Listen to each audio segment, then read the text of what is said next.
Hey there, this is a really short video showing you how to set up a copyright date in your footer that automatically updates each year. And this is using WordPress and Elementor. So let's get going.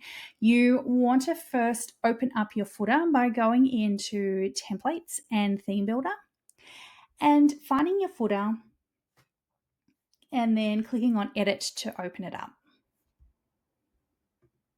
And once it has opened up, we want to add in the actual text for the copyright notice. So I want to add that right down the bottom here where I've got these social icons. And so to do that, I'm going to add in a text widget. So I'll click on the plus and find my text widget. And you can see here that it has popped in there, but also with a whole heap of lorem ipsum, which we don't need. We just need the date. So I'm going to delete all of that. Now, this is where the magic happens. It is via this little icon up here that looks like a stack of coins. And as I hover over it, it says dynamic tags. This is what we're going to be harnessing. It's Elementor's dynamic content tags to ensure that the date updates automatically every year. So I'm going to click on that. And from the options here, we want to scroll on down and find the current date and time. Now you'll see down the bottom here what it has done. Has done exactly what it says it's going to do. It's pulled in the current date and time that I'm recording this video for you. But we actually don't want all of this information. We only want the year.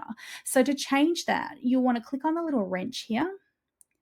And in the date format, we are going to go down to custom and get rid of everything in here and type in an uppercase Y.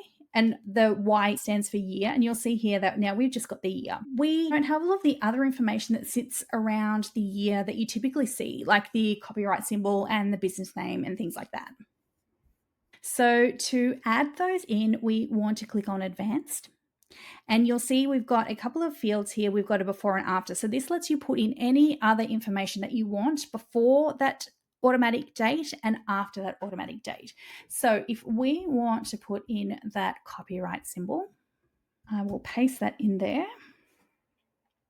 And you'll see that it's kind of squashed up next to the date. So you always want to add in spaces just to give it a bit of breathing room. And then what do I want to put after the date? I want to put the business name and then all rights reserved.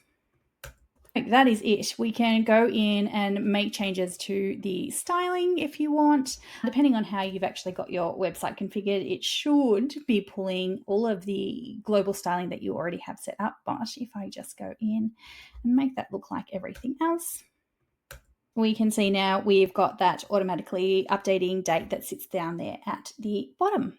And that is it. That is how you add in a dynamic date into the footer of your website so that the copyright automatically updates for your business every year.